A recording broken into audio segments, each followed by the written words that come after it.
Welcome to Mach 10 Sports. This November 30th, 2023 episode. It's championship week, guys. But we hadn't done a live show here in about a week. I had a little baby boy, Rhett Shoemate. That's his name. So that's why we've been away. Just want to start off and say, if you missed, I have it pinned on top of my Twitter page. If you missed Monday's episode, it was an interview with Chris Lowe, ESPN's college football senior writer. Talks about the future of the SEC, this week's upcoming SEC championship game between Alabama and Georgia. We also discussed the 2024 scheduling, some of the dates that were released was broke by Chris himself, just some surprises in the SEC. It's a good 25, 26-minute interview. I highly encourage you to go watch. That's why we've been away for the last week. I just want to let you know. But again, if you like what we're doing, go like, subscribe. It's free. You can do it on all your podcast avenues. If you listen to us live here on Twitter, Facebook, if you're listening on YouTube, go like, subscribe, comment. Tell me how bad I suck. Tell me how good I am. Just let me know how I'm doing overall. I'd love to hear. And just before we get started, I just want to tell you, appreciate you joining us again. Dave Shoemate here from Mach 10 Sports. Used to work in college football for 10 years, 4 different SEC schools, went to the University of Alabama. I feel like I have a good feel for the SEC. That's why we started Mach 10 Sports, doing football, basketball, and baseball. But again, we're a ton of episodes in. Just wanted to recap, but no better time than now. But again, like I said, it is championship week. We will crown multiple champions this week across college football, Group of 5, Power 5, as you know. In my opinion, though, this could be the year. This could be the toughest decision the college football committee has ever had to make on Saturday night, Sunday morning. True nightmare scenario it could happen. We'll discuss all those potential opportunities or potential scenarios through the playoff, besides probably Michigan losing. I mean, I don't have Michigan losing to Iowa unless you do, but I just didn't. I broke down 5 different scenarios. I didn't think that was likely, so we kept that one out, but we will break down all the college football playoff scenarios. We'll obviously preview the big one in Atlanta at the Benz this weekend, Georgia, Alabama, the SEC championship game. In fact, we've kind of been eyeing this one really since middle of October. I think we've kind of started settling. It kind of feels like after LSU lost to Ole Miss, it's like Alabama keeps improving. They may be in Atlanta. And for Georgia, we never really thought they wouldn't get there, did we? At least I did. Never really thought they'd get there. Your boys' playoff predictions going into the season looking pretty good right now. Looking pretty good. I had Georgia, Michigan, Texas, and Florida State. With Oregon being an outside in, almost nailed it. Not bragging. Not giving me the old shoulder pat, but got to be honest, a little proud of that. We've already had a few transfer portal entries. Doesn't technically open until December 4th, which is this upcoming Sunday. So that'll be big, or upcoming Monday, sorry. So that'll be big around college football. A lot of guys have already announced they're going into the portal. A lot of names around the SEC, a lot of names that could be coming into the SEC, especially the quarterback. Should be a big-time wide receiver market. Be a lot of wide receivers there, a lot of playmakers. So we'll discuss those portal entries. The SEC ACC basketball challenges this week. 2 leagues split their 14 matchups, going 7-7 across a 2-day challenge. We'll break down all 7 of those matchups, all 14 of those matchups just from Tuesday, Wednesday. Not in depth, but we'll go enough for you to understand. I'm not going to go break down just shooting percentages and stuff like that. We're going to talk about the meat and potatoes of this. But before we get into the college football playoff scenarios, just a little around the SEC. How about Bobby Petrino heading back to Arkansas? Back as the head hog play caller. Used to be the head hog there before obviously the motorcycle accident, Jessica Durrell stuff. We're not going to get into that. But Bobby Petrino talked to some people at A&M.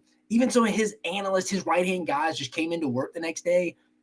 Bobby Petrino's office was cleared. Cleared either Monday or Tuesday. Didn't even meet with the AD, Ross Bjork, at Texas A&M to even get fired, so it really didn't matter. But in an interview, he kind of came on and kind of hinted at one of us discussed about what a lot of us probably already assumed, thought maybe. Quote, Jimbo wanted to keep his terminology, and I didn't sleep for months trying to learn it. That is a quote from Bobby Petrino. I forget what show. But Jimbo wanted to keep his terminology, and I didn't sleep for months trying to learn that terminology. Now, that's not crazy. Alabama does that. Alabama keeps all the same terminology for all their new coordinators, especially on defense. But even on offense, too, they keep it to what Nick Saban's used to. That's not unheard of. So I don't really think why he's complaining there. But essentially, you can read between the lines that he didn't have full autonomy, and that bothered him. But if you watch the games, if you have 2 eyes, you saw that yourself too. So I'm not telling you something you don't already know, but Bobby Traynor back to Arkansas in in a make-or-break year for Sam Pittman, I don't hate it. I mean, some people are calling rumors saying, hey, if he's successful and they're not very good and they still get rid of Sam Pittman, maybe bump him up again. I mean, are we out of the statute of limitations of the Jessica Durrell stuff? I don't know. We're not going to get into rumors, but in a big year for Sam Pittman next year, he brings back the old sheriff, Bobby P., to go along with an improved defense. New coordinator, Travis Williams, they played hard. They were improved. They weren't great. They were definitely improved from 2 years ago. But Bobby Petrino back in the SEC.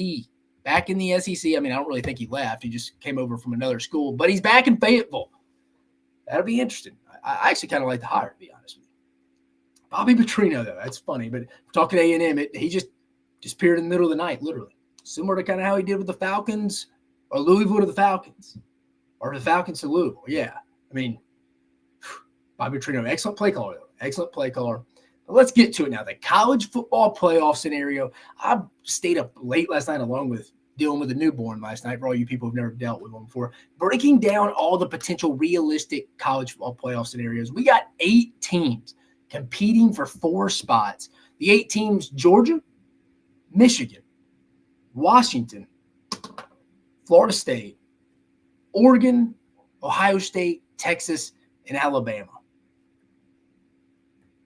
Those are the 8 teams that we have in this. Let me repeat it again. 8 teams competing for 4 spots: Georgia, Michigan, Washington, Florida State, Oregon, Ohio State, Texas, and Alabama. Those are the 8 teams that have a real legitimate shot. I guess Louisville maybe a 9th if crazy stuff happens, but them losing to Kentucky, Ohio State would get in way before a ACC champ 2 loss Louisville. So I didn't include them in here, but let's go through the first scenario.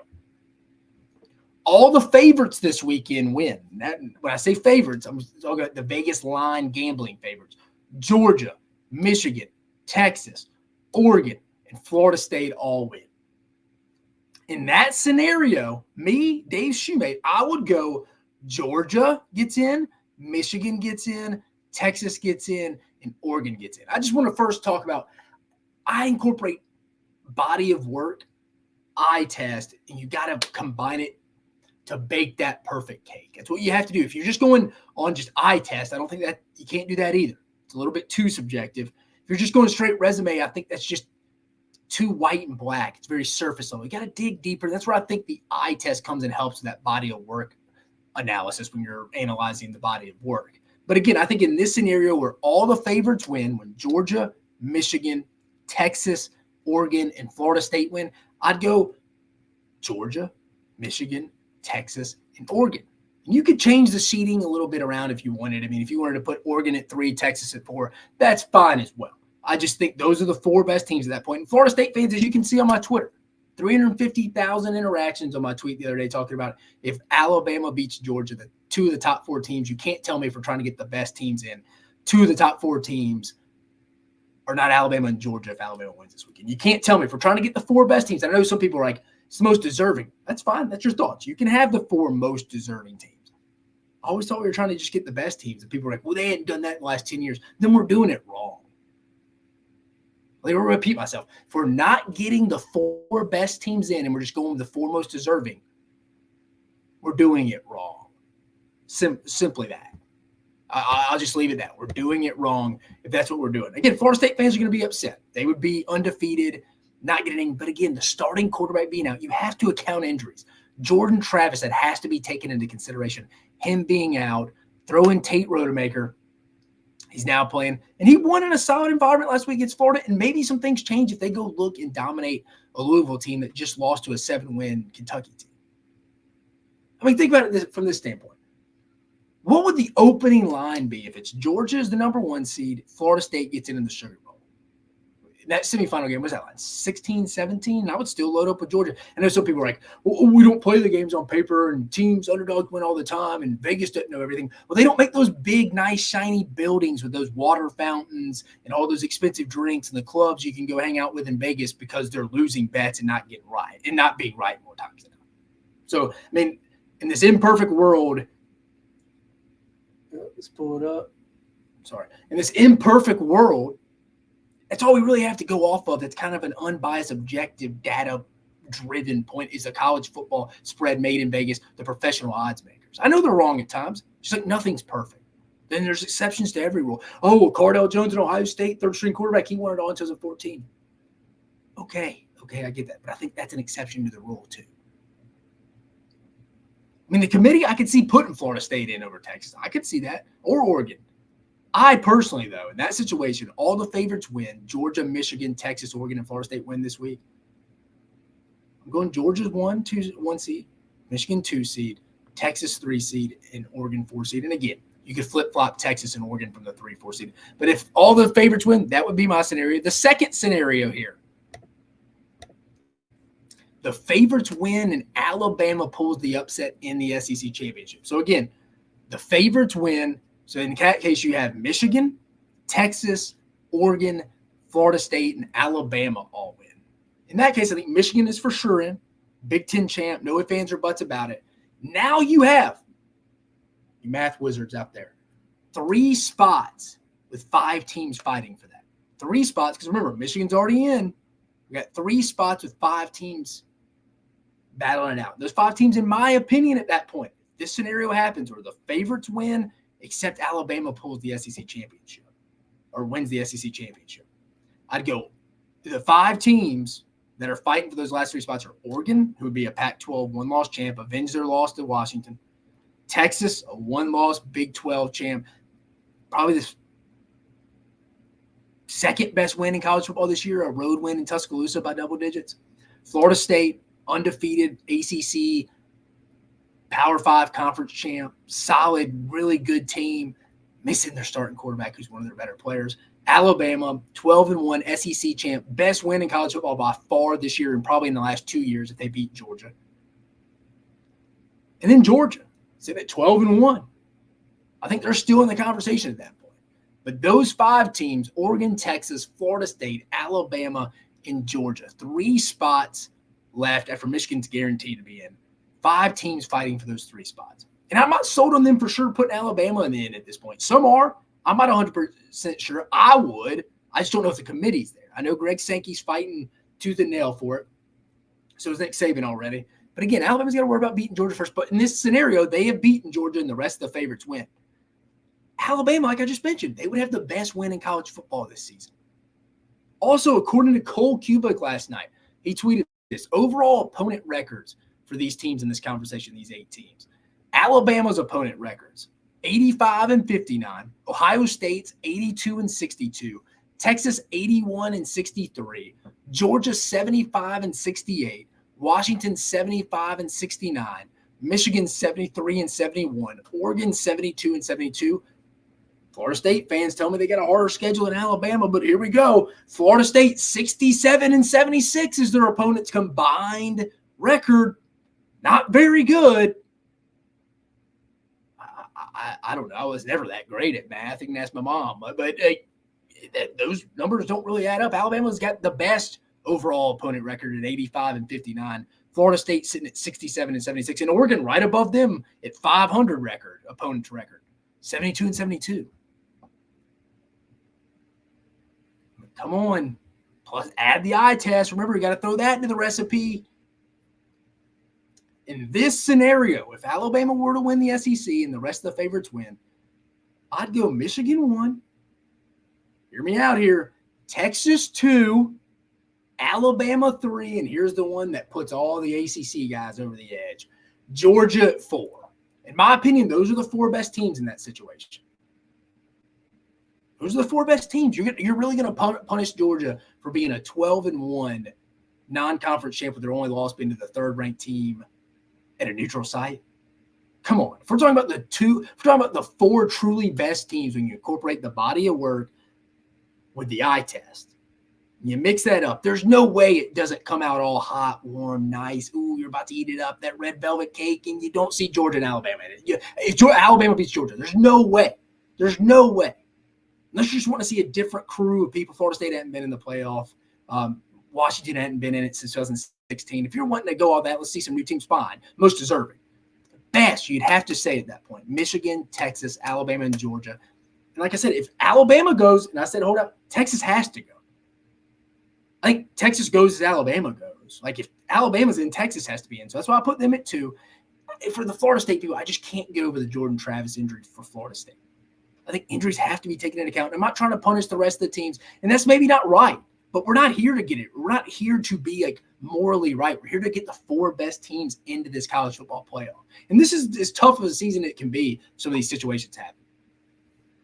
Moving on, people wondering why I'd be wanting to put Georgia in. Georgia's resume is better than Oregon's. It just is still, even if they lost to Alabama. It's better than Oregon. Oregon would just have 2 top CFP top 25 wins over Oregon State and Washington. Georgia would have 3 against Tennessee, Missouri, and Ole Miss. In this scenario, though, I told you what I'd do. It'd be Michigan 1, Texas 2, Alabama 3, Georgia 4. I don't know what the committee would do. I really don't have a clue. I really don't. They could go numerous ways. They could leave Alabama out still. They could go Michigan. They could go Michigan. God, in that situation, who knows? They would go Michigan, Oregon, Florida State. I don't know. I think they want to put Florida State in. I can't really predict what the committee would do. In that situation, I think that's what they would do. I really do. I think you'd have Michigan 1, Texas probably 2. Oregon probably 2. I just don't know how you don't leave Alabama in. I don't know how you wouldn't put Alabama in. I'd put Georgia in, but people are killing me for that. I don't know what the committee would do in that situation if Alabama wins and the rest of the favorites. You could make a lot of different cases to me. Third scenario, Michigan and Georgia win, and Florida State, Texas, and Oregon lose. So let me say it again. Third scenario here, Georgia and Michigan both win. They're in. 2 spots are taken care of. But Florida State loses to Louisville in the ACC championship. Texas loses to Oklahoma State in the Big 12 title game, and Oregon loses to Washington. The biggest fan of this scenario would be the Ohio State Buckeyes. Remember, I didn't talk about them in a bit, but I mentioned them in the 8 that are contending for those 4 spots. Ohio State's, they're partying in Columbus. They're partying in Columbus. That Michigan win looks great now. Florida State lost. Texas lost. Oregon lost. Oh, the DFO, the director of football ops at Ohio State, is getting that flight manifest to most likely New Orleans at that point ready. Because Georgia would be playing closer to their home. Georgia would pick the Sugar Bowl. And remember, the 2 semifinal games are the Sugar Bowl and the Rose Bowl. So factor that in when you're thinking about late Saturday night after we start getting this figured out. Sunday, we're the 1 seed, whether it's Georgia or Michigan, we get to pick where they want to play, closer to proximity. I think in this scenario, like I mentioned, with Georgia and Michigan winning, 2 spots taken care of, Florida State, Texas, and Oregon all losing in the conference championship games, I think you'd have to go Georgia 1, Michigan 2, Washington 3, and Ohio State 4. Ohio State's in. Washington's an undefeated Power 5 Pac-12 Power 5 conference champ. I think they're in at that point. I'm still not, and I've listened to some other shows too. I'm not 100% sold Washington if they just go undefeated and Alabama wins. Washington wants Alabama out. Again, I'm telling you that Georgia win for Alabama, if it were to happen, is going to be weighted differently. It is. People are like, well, you're not supposed to compare the last few years into this one. We're human. We have 13 humans on this committee. Some don't belong on it. We almost have too many people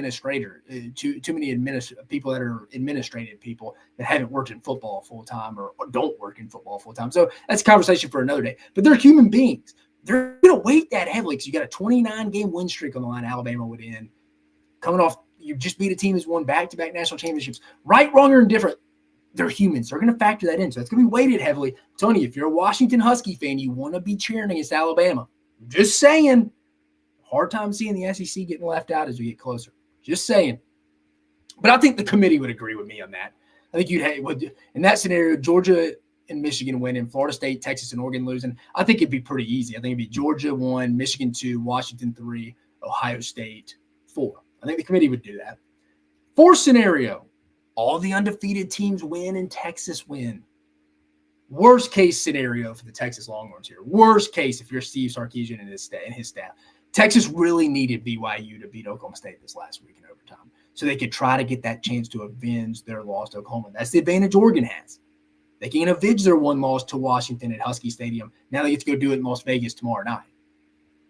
Texas, I think they would have got more credit if they beat Oklahoma and they avenged that loss. Now they get Oklahoma State, who they hadn't played yet this year. But in this scenario, myself, I would go, if all the undefeated teams win and Texas win, I'm going Georgia 1, Michigan 2, Washington 3, Texas 4. That would be mine. Again, you can tell I'm pretty high on Texas. I think Texas is pretty good when they're healthy. I like both lines of scrimmage. I like their defensive line and their offensive. They're only giving like 81 yards rushing a game on defense. They're good, man. They're good. I think Quinn Ewers working here. Texas, I'm telling you, can do some damage. But in this scenario, I'm going Georgia, Michigan, Washington, and Texas.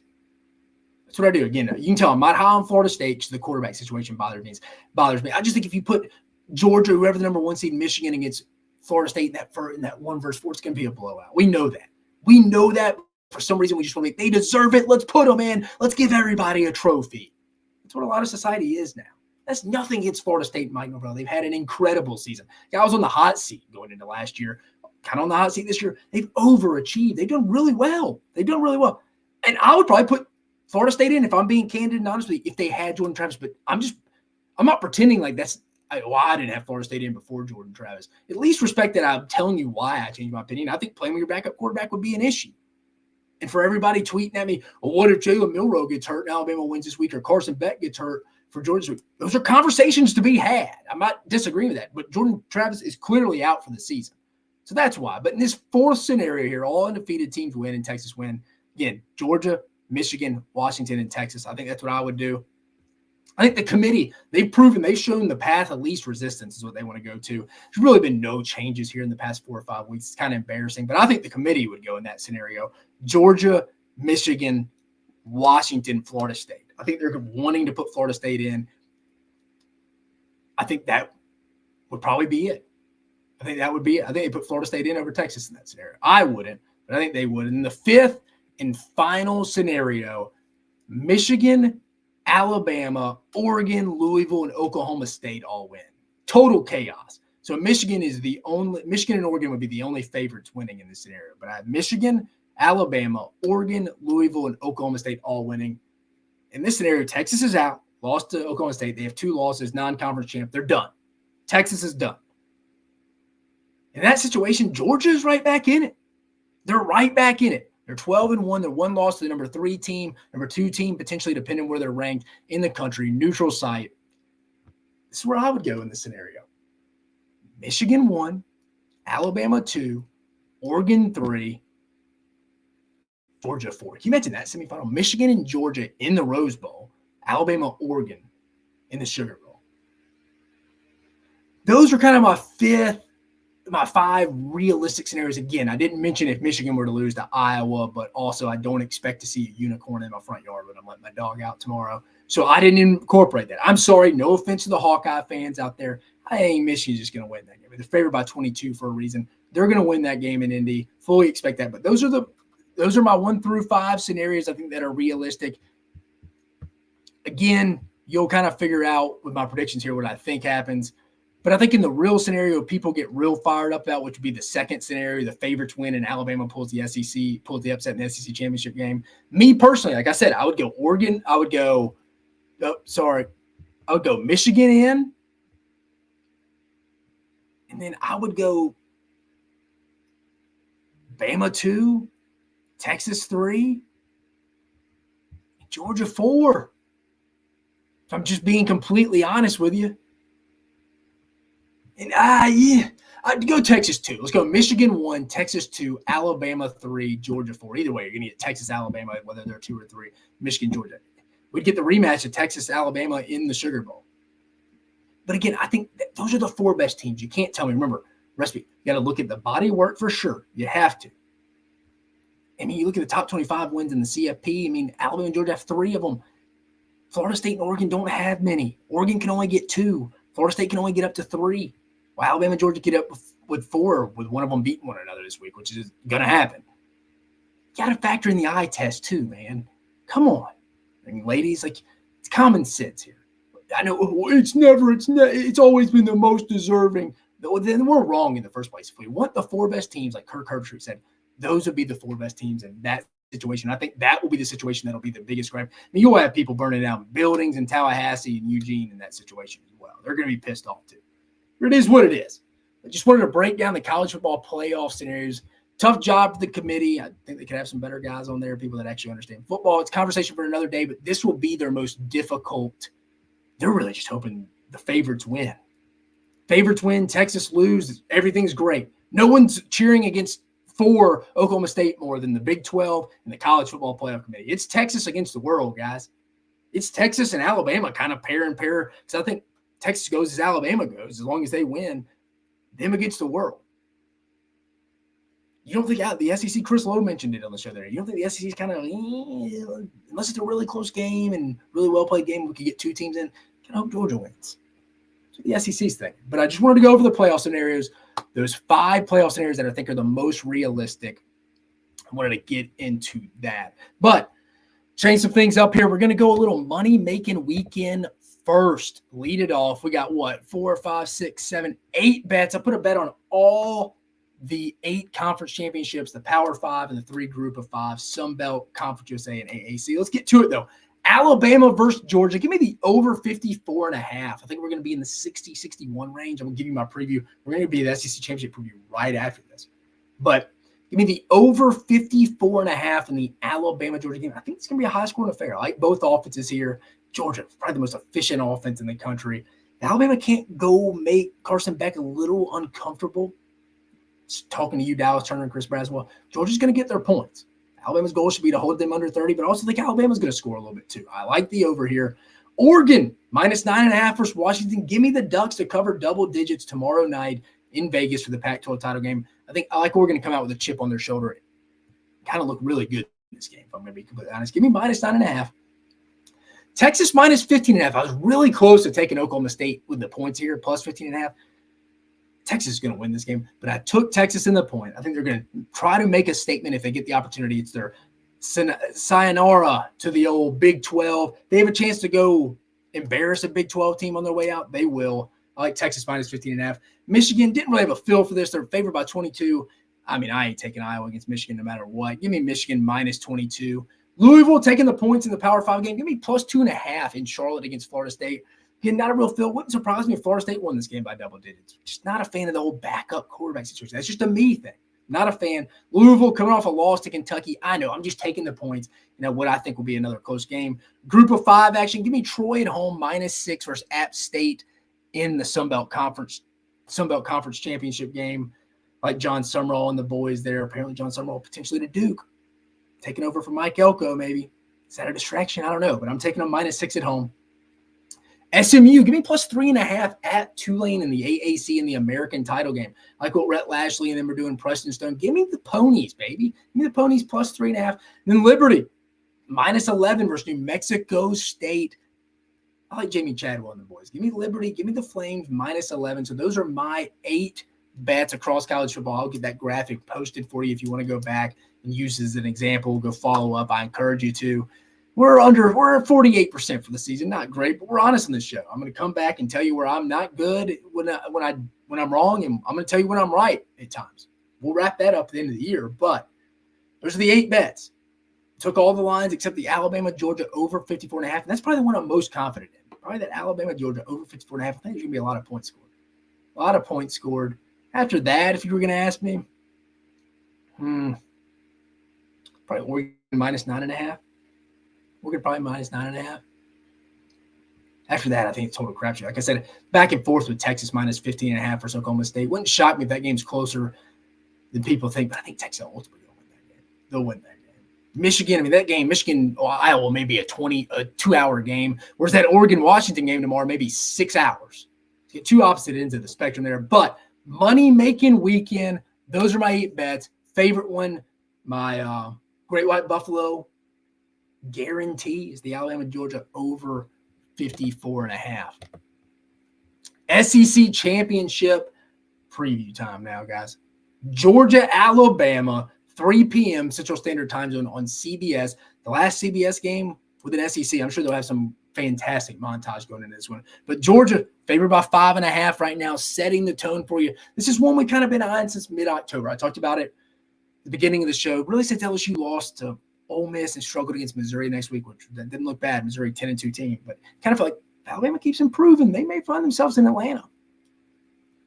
And they did. And again, I've talked about it before. This is one of Nick Saban's best coaching jobs. Here's some crazy, stupid numbers for you heading into this game. Georgia riding a 29-game win streak. Last loss in this building, Mercedes-Benz Stadium against Alabama and Bryce Young in the 2021 SEC championship game.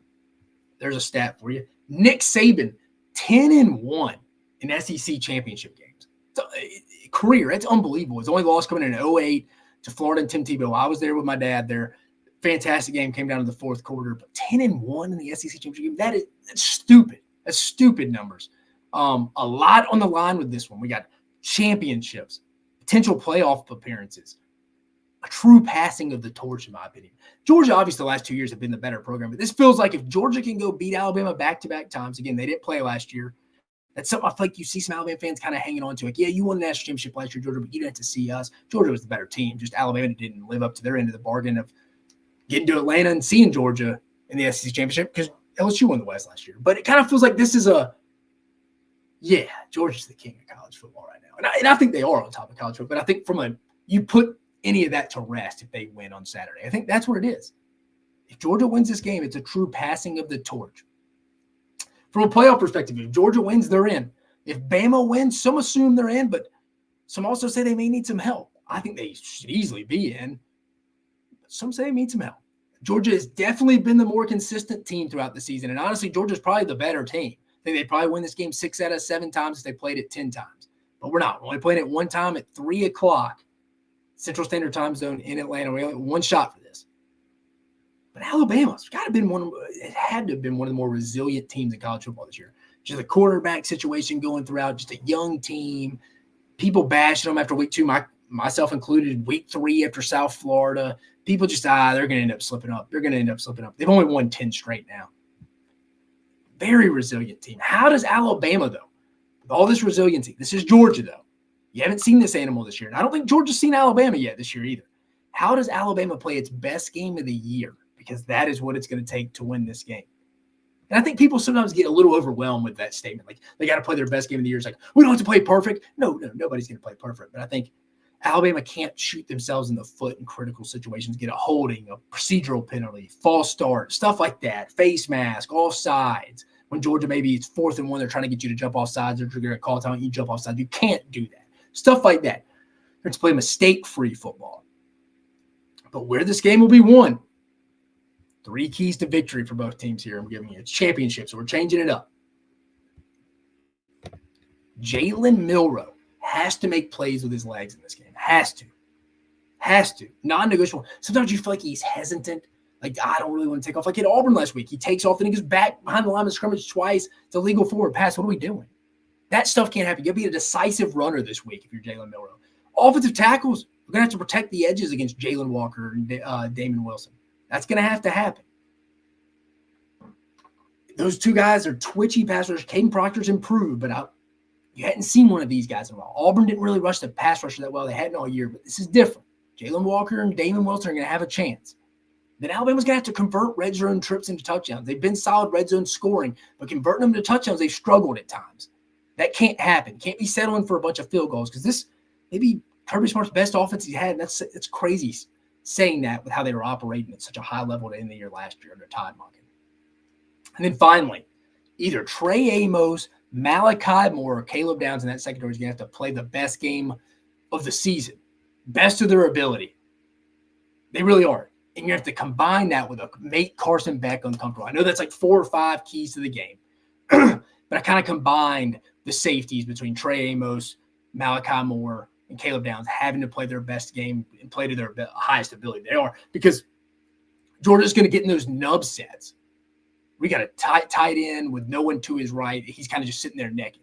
And that's going to be number 19, Bryant Bowers, as we all know. If they decide, and there's going to be a lot of one-on-one situations because that's just how Alabama defends it. They're going to go put their star on him, and that's either going to be probably Trey Amos or Malachi Moore. Maybe they move Caleb Downs. Those guys are going to have to win some one-on-one battles against Bryant Bowers. Not every one of them. Hear me right. They have to win their fair share, though.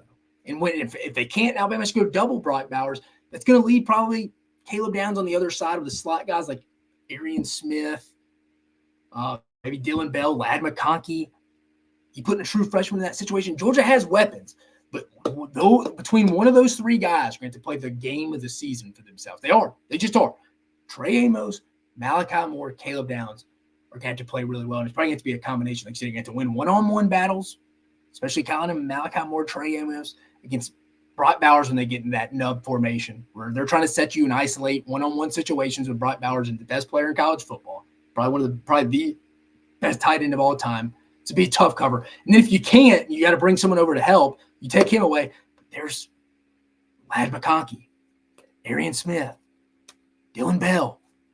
It's tough for a true freshman. Caleb Downs, great player. Best overall, probably secondary player they've had in a long time since Minka Fitzpatrick at such a young age. But it's tough to put a true freshman in that situation. Alabama has to win those, though.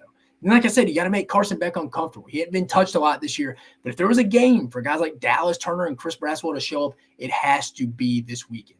The defense, I think, is going to be key to this game for Alabama. People are like, well, the offense has to score. Who's going to have to score? If Alabama can't keep Georgia under 30, I don't think they're going to win this game. Defense has been great all year. It's been good. Not one of Alabama's probably all-time better defenses, but the game's changed. Great offenses beat great defenses now. It just is what it is. Teams get their points. Alabama's get to play their best defensive performance they've seen all year. Now, I think Auburn last week showed some stuff in the run game that I don't think Georgia's going to do. So people are going to go, well, Auburn ran all over them. Georgia doesn't run those same run schemes. Now, Georgia does have their fair share of weapons. And another thing about how healthy is Ladd McConkey and Brock Bowers? There's going to be some matchups. Need to see it, Dallas Turner and Chris Braswell. Need to be making Carson Beck uncomfortable. For Georgia, keys to win this game, I got 4. They got to be able to get Jalen Milroe on the ground. I think he's going to be a more decisive runner in this football game. So when he takes off and you have one-on-one situations, and Georgia's probably the best tackling team in the country. Them and Alabama are probably the top 2 tackling teams in the country. Throw Michigan in there. Georgia cannot miss their opportunities to go bring Jalen Milroe to the ground. But I think some teams underestimate his ability to just eat up angles. He's deceptively fast, and he's a thick, big kid, similar to Cam Newton. Not as big, but he's thicker than you think. Next, they got to make Milroe beat you through tight windows. Kind of mush rush. Think how Alabama defended with Kirby Smart, Tim Tebow, and Cam Newton. Granted, they lost to Tim Tebow in 2008 and Cam Newton in 2010. I mean, they got the revenge against Tim Tebow in 2009, but still, they're going to want to keep him in the pocket. He doesn't move his landmarks much. I mean, as you can watch Alabama games, Jalen Milroe doesn't take 3-step drops, 5-step drops. They don't really move the pocket. He kind of is where he is. So Georgia's going to know where he's at most nights, just like Alabama's going to know where Carson Beck is most nights. He doesn't really move his landmark either. He kind of stays where he stays in the pocket. They don't really move it a whole lot. Maybe here and now, from going back and watching games every now and then. But for the most part, both these teams are going to know where these quarterbacks are sitting. But Georgia's got to make Milroe beat them through the pocket, through tight windows.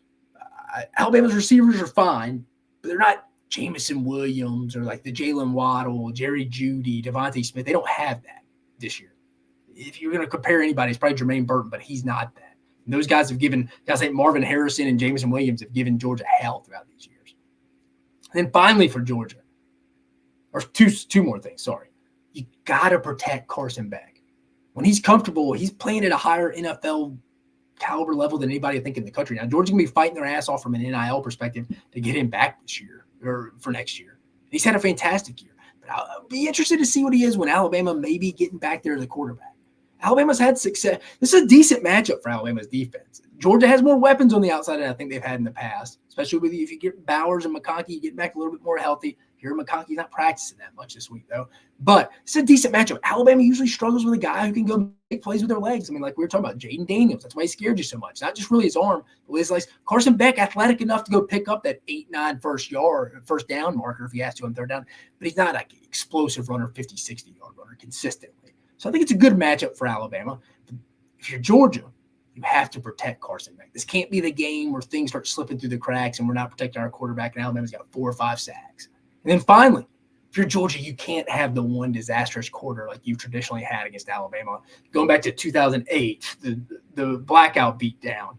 2012, horrific into the fourth quarter. Alabama controlled the back half of the third quarter and the fourth quarter. Game ended up running out on Chris Conley. 15, Alabama just kind of dominated Georgia in that game. And the rain game in Athens, I was at Georgia staff that time. 17, they just collapsed in the fourth quarter, let Alabama back in it. 2nd and 26 national championship. 18, the SEC championship, Alabama dominated the fourth quarter with Jalen Hurts coming in. 20, Alabama dominated the third quarter to pull away. 21, Alabama dominated the second quarter to pull away. Second and third quarter to dominate, pull away, win the SEC championship. And Georgia ended up dominating the fourth quarter to win the national championship in 21. Georgia can't have these meltdowns of quarters that let Alabama go on a 17-0 run in a quarter or something. That can't happen. So those are the 4 keys to Georgia. But it's prediction time, guys. It is prediction time. I think this is a total coin flip of a game. Like I mentioned, I think Georgia's the better overall team. If this game was played 10 times, I think they win 6 out of 7. But we're not playing a series. We don't know at the time if this will be a quarterfinal game, but it feels like it. Georgia wins, they're in. They're in the playoff. Alabama, I think they'll be in. Committee, I don't know. They should be in. But they could need some help. But this feels like a real quarterfinal type setting. I think it's in Alabama's best interest to hold Georgia under 30 in this one. That should be the goal. The Bama defense is going to have to play its best game of the year. Like I said, you got to hold them under 30. Affecting Carson Beck will be key. Bama feels confident, like they always do. Their secondary will be able to hold up against Georgia. Will they? I don't know, but they have the confidence after talking to people. They know they can. Pass rush, you're going to go affect Carson Beck because he's playing at a very high level right now. Very efficient level. Maybe one of the more efficient levels in the country, besides probably Jaden Daniels. I just don't see Alabama winning this game if it goes back and forth and it's a high-scoring affair. I just don't. For Georgia, it's trying to avoid, like I mentioned, that disastrous fourth quarter that has haunted you against Alabama in these kind of games in the past, and it's getting Jalen Milroe to the ground. That is the key for Georgia. Again, Georgia's been the more consistent team throughout the entire season. They have.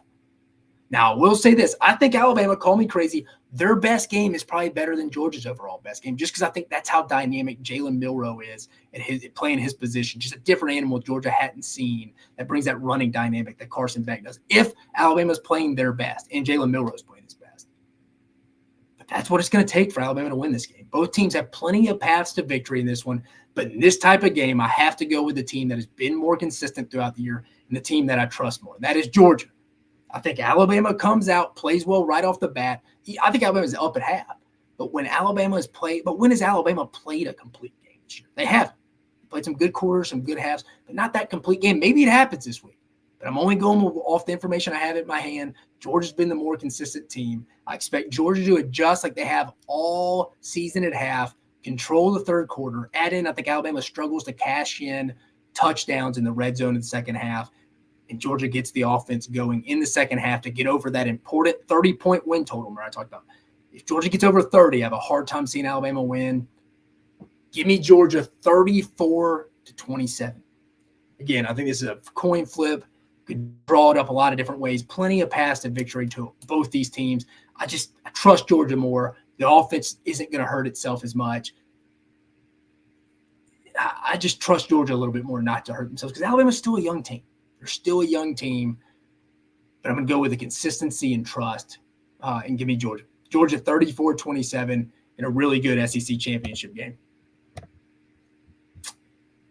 Whew. Preview SEC championship, that's crazy.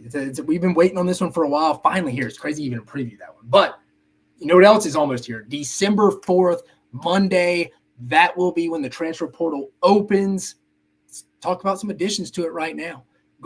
Before we get into that, though, a starting quarterback in this league announced he was coming back. Graham Mertz, Florida's quarterback, had the broken clavicle. He has announced he is coming back next year from Florida. Remember, he came over from Wisconsin, but he will be coming back to play for the Gators next year. Max Johnson entered the portal the other day. He's already committed to North Carolina, the quarterback from Texas A&M.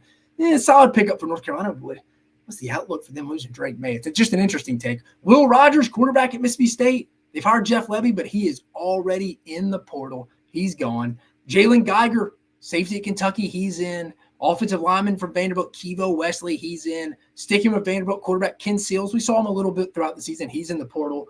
Hunter Talley from Arkansas, he's a tight end. He's in the portal. Isaiah Cummins, tight end from Kentucky, he's in the portal. Chris Rhodes, wide receiver from Arkansas, he's in the portal.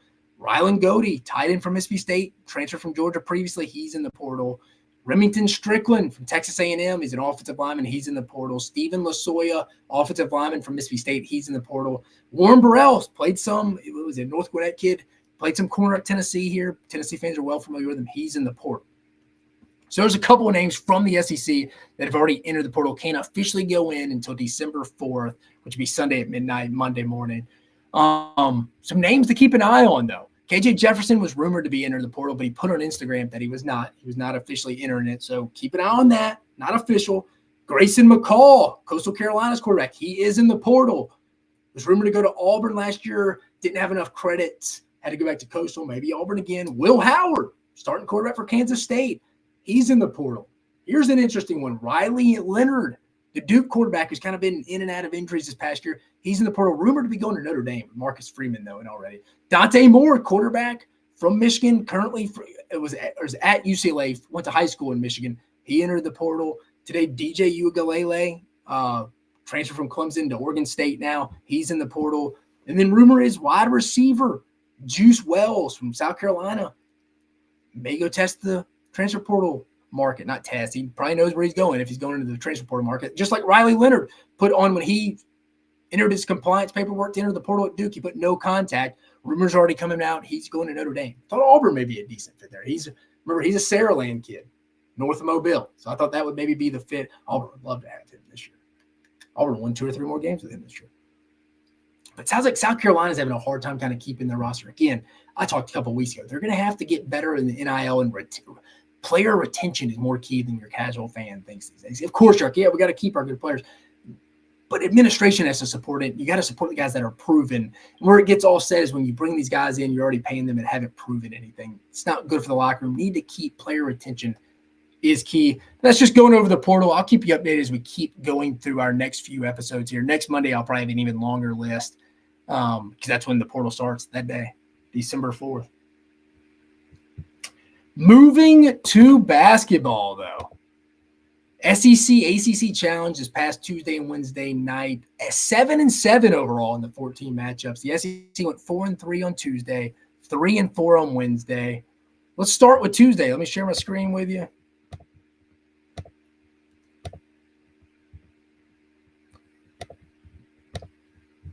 Tuesday's matchups here. So, SEC gets off with a nice win. South Carolina, first of all, South Carolina and Ole Miss are the 2 remaining undefeated teams in basketball in the SEC right now. Never would have thought. But South Carolina gets a 65-53 win. Notre Dame's not very good. This isn't your Mike Bray Notre Dame team. South Carolina, I mean, Mookie Johnson, the Cooper kid playing really well. The BJ Mach kid playing really well. South Carolina, again, like I told you, they're not as bad as people think. I didn't pick them to finish last in the league. I didn't think they'd be that bad. They're improved. They're looking pretty solid. That's a good win. One of the bigger shockers, Georgia Tech getting the 67-59 win over Mississippi State. Mississippi State just a no-show. You can tell they missed Tolu Smith a little bit. Offense still isn't completely there yet. They defended well enough. Only gave up 67 points, but again, they're going to struggle to score a little bit until they get the full lineup back. They just totally laid an egg in a real winnable opportunity here against Georgia Tech. But they're back in Atlanta, I think, next week to play – I forget who, but they'll be back making that return trip to Atlanta. But that's a tough one. That was one of the more shocking ACC, SEC results. I mean, this game really wasn't even that close from the get-go. Mississippi State dropping one, that's a tough one. I expect them to be a little bit better than that. Syracuse getting the 80-57 win, the 23-point win at home against LSU. I thought LSU could have won this. I picked Syracuse, but just LSU, not a good basketball team right now. Not shocking Syracuse got this win, but this was an opportunity LSU could have had. Kentucky, them in Arkansas. We'll get to Arkansas in a minute. The 2 most impressive teams in this challenge. Kentucky getting the 95-73 win over the number 18 Miami. Kentucky still has Aaron Bradshaw and Big Z out too. Kentucky has a very high ceiling, maybe number 1 in my power rankings coming out next week in basketball. And this could be Cal's best team since his potential 14-15 undefeated team. Call me crazy. It's got that big of upside. They signed the number 1 freshman class in the country. You had in Trey Mitchell and Antonio Reeves back. They get some of Aaron Bradshaw, Big Z off. I like Kentucky. This is a massive win. I thought they looked solid against Kansas. They've been in a loss a couple of weeks ago. It's a big win. Very impressive win. Dominated a good Miami team. Missouri getting a solid win on the road, not in an easy environment. At Pitt, I thought they'd lose. I mean, this was a Missouri team that lost to Jackson State, a winless Jackson State team. Dennis Gates and his boys. I mean, Nick Honor didn't even play that well. They didn't even play that well in 170, 164. I can't figure out this Missouri team. I'm going to keep watching. Can't figure them out, though, but a big win. Ole Miss getting a 20-point win at home. They're undefeated. Like I mentioned, 6-0 is getting a 72-52 win over the Wolfpack of NC State. And then on the same night, Chris Beard announces Musa Cisse, the Big 12 Defensive Player of the Year center from Oklahoma State. He's now eligible for Ole Miss. He'll play their next game Saturday against Memphis. Massive. 2 great days for Ole Miss. Ole Miss 6-0. Just improved through the last 3 weeks, too. They're not a great team. I'm not saying they're going to make the NCAA tournament, but they're improving, and you see it. And then another disappointing one. Clemson getting the 85-77 win over Alabama. Alabama may be the worst defensive team in the SEC. They just consistently just give up easy buckets. They can't guard the perimeter. I think Clemson was 11 for 21 from beyond the arc, giving up second chance points. PJ Hall scored 21 points in 21 minutes, the big man for Clemson, he didn't play that much. He was in foul trouble and scored whenever he wanted. Alabama went on a 8-0 run to go up 7, and then they subbed him back in and immediately just tied the game up. And then Clemson went on a 13-0 run and it was over. I still like Alabama. They're just solid. I don't know if they finished in the top 4 now. Still trying to figure out some things. They just got to get better defensively. But I just think the personnel is what it is this year. They're going to just have to go out and score some people. I think some nights you're going to be like, oh, man, Alabama, look at them, man. Maybe Final Four. And some nights you're going to be like, they could lose to the worst team in the league because they can't guard. I think it's going to be that kind of year for Alabama. But Alabama, they get Arkansas State next. They have a massive 3-game stretch coming up with Purdue and Toronto, at Arizona, and then at Creighton. The goal should be to maybe get one of those games. Try to get one. But again, SEC went 4-3 this day on Tuesday. Moving to last night's action. Florida dropping a contest at Wake. Wake getting the 82-71 win. Florida had their chances here. Florida and Alabama are so similar to me. I mean, Riley Kugel didn't play a whole lot. Wake's a solid team.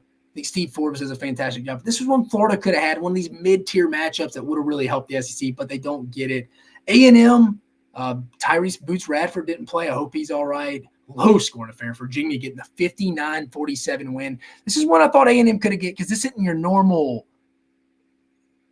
Virginia team. They've had way better teams. This is a game A&M could go get, but A&M, they're one of those weird teams. They play so much better at home.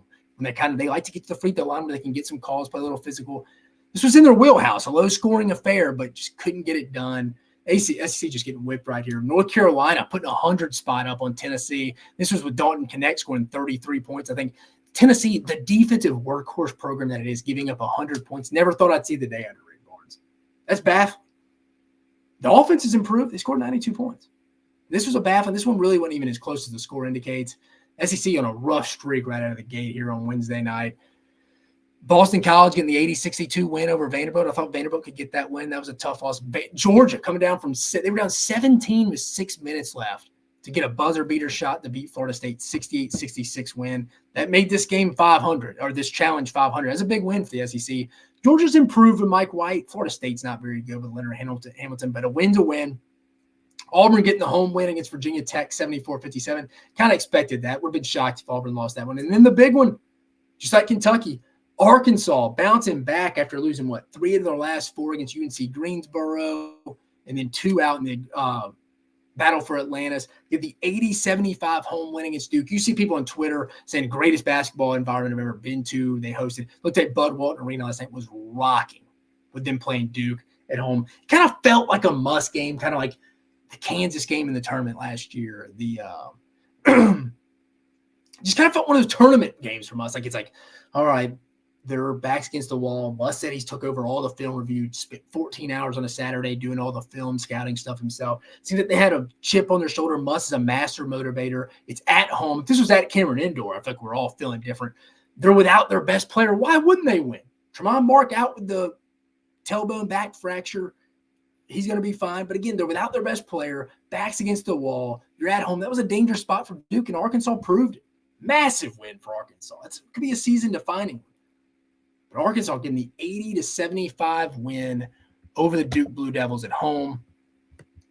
Just some quick thoughts around the league.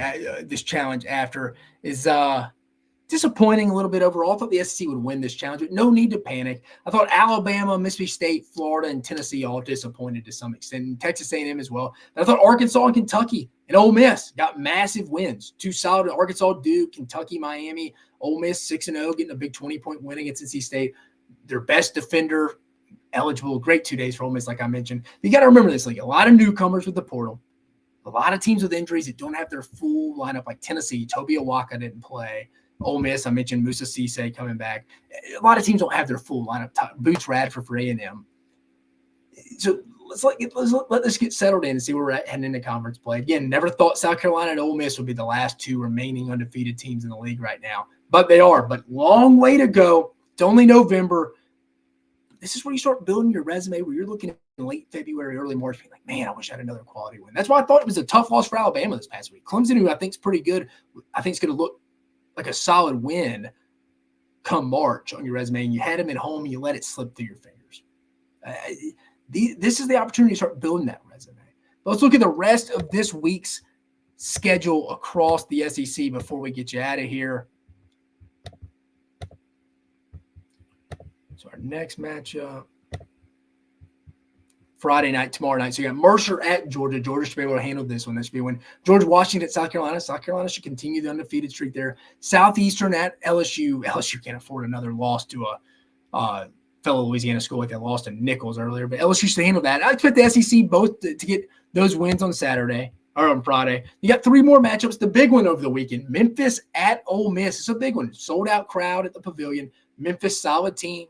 Got guys like SEC fans are familiar with. Javon Quinterly, transferred from Alabama, as the point guard at Memphis.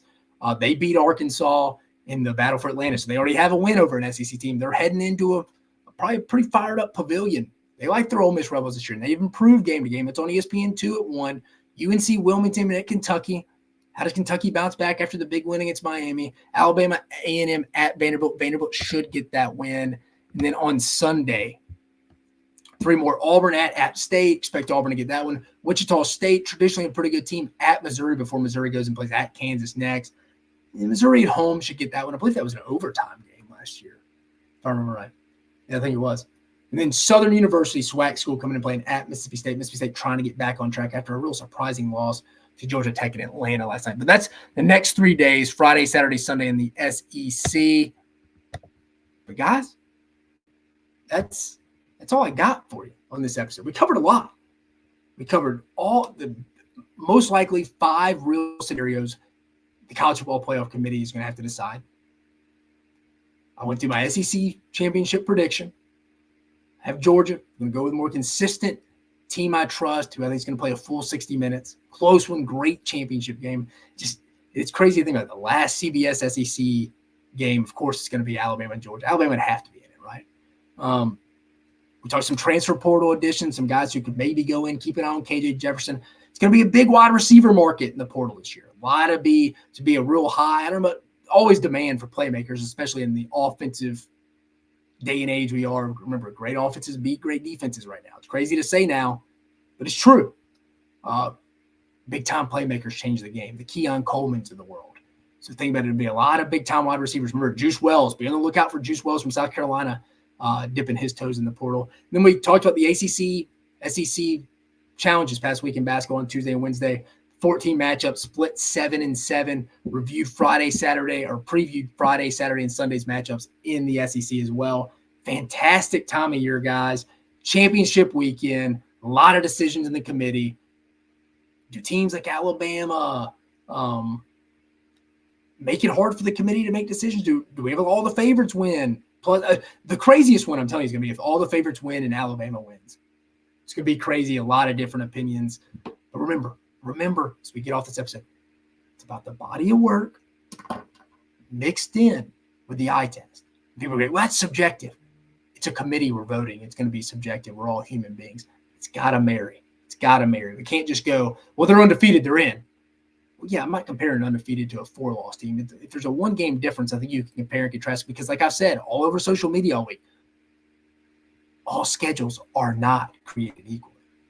So keep that when you're watching, making these decisions, who you think should be in the college football playoff. Let your eyes tell you some stuff too. Trust your eyes. That's what I always used to tell my students when I worked in college football, when they would evaluate. Trust your eyes. Just because I don't like him doesn't mean you shouldn't like him. And I may be wrong. You may be right. But again, we covered a ton on this episode. Fun episode. Love breaking down all this. Championship weekend, guys. Next time I see you, we will have the 4-team college football playoff. You have a fantastic weekend. And I appreciate you joining us on this episode of Mach 10 Sports.